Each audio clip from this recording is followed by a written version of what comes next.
मुसलमानों, CM KCR को पहचानो। तेलंगाना स्टेट के 2 जवानों ने मुल्क की हिफाजत करते करते बॉर्डर पर अपनी जान कुर्बान कर दी, जिसमें से एक नलगुंडा के संतोष बाबू साहब और दूसरे हैदराबाद ओल्ड सिटी के फिरोज खान साहब।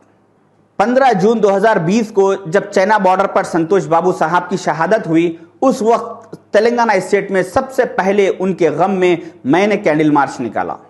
उनकी शहादत के 6 दिन बाद केसीआर साहब उनके घर विजिट करे और उनकी वाइफ और बच्चों से मुलाकात की।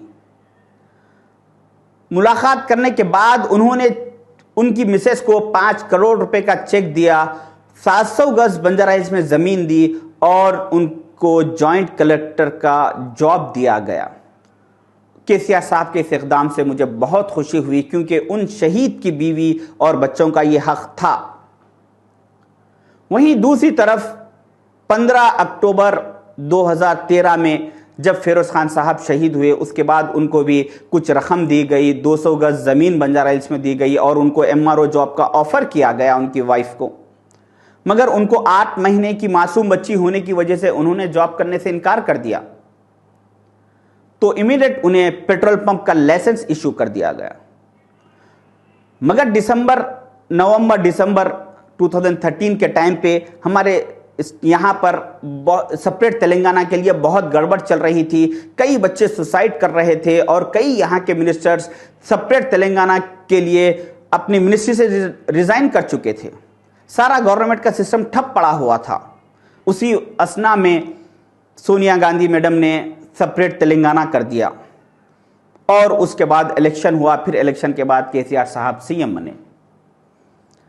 केसीआर साहब सीएम बनने के बाद इस शहीद फिरोज खान साहब की मिसेस मोहतरमा फिरोज खान साहब की पहली बरसी यानी 15 अक्टूबर 2014 को इनकी मिसेस ने केसीआर साहब को पर्सनली एक रिक्वेस्टिंग लेटर लिखा और कहा कि केसीआर साहब, मेरे शौहर ने मेरे बच्चों की परवाह किए बगैर अपने मुल्क के लिए अपनी जान कुर्बान कर दी।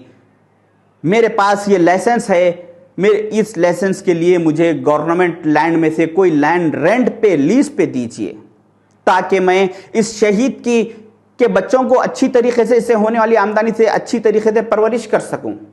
और साथ ही साथ किसी रेवेन्यू ऑफिसर की मदद से फिरोज खान साहब की मिसेस मोहतरमा ने उस लेटर में 16 जमीनों की निशानदही की, जहां पर हैदराबाद और रंगारेड्डी डिस्ट्रिक्ट में जहां पर मेन रोडों पर गवर्नमेंट लैंड खाली रखी हुई है।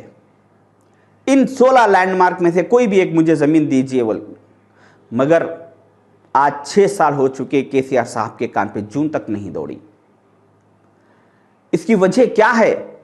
अगर इसकी वजह यह है कि इनके शौहर का नाम फिरोज खान था, तो यह बहुत गलत है, ऐसा नहीं होना चाहिए। मैंने ये सारे तफसीलात फिरोज खान साहब के ससुरे साहब से मुलाकात करके उनसे हासिल करके मैं आपके सामने रख रहा हूं। जब उन लोग के सारे 6 साल में कोई रिस्पांस ना मिलने के बाद जब उन लोग हिम्मत हार चुके, तो 2 दिन पहले यानी 9 अक्टूबर 2021 को मैंने इनको वक्फ बोर्ड लिख जाकर वक्फ बोर्ड में एक एप्लीकेशन सबमिट किया। मैंने बताया कि चेयरमैन वक्फ बोर्ड सलीम साहब को और सीईओ साहब को बताया कि इतने वक्फ बोर्ड की प्रॉपर्टीज है, इस शहीद के बीवी को कोई एक जमीन वक्फ बोर्ड की प्रॉपर्टीज में से लाइसेंस पेट्रोल पंप डालने के लिए कोई एक जमीन लीज पर दीजिए। शायद कि इसका रिस्पांस अभी कितने दिन में आएगा या नहीं आएगा मुझे मालूम नहीं, मगर इंशाल्लाह मैं इसके लिए बराबर कोशिश करता रहूंगा। यहां तक कि शहीदों के साथ भी तेलंगाना स्टेट में मुसलमानों के साथ नाइंसाफी हो रही है।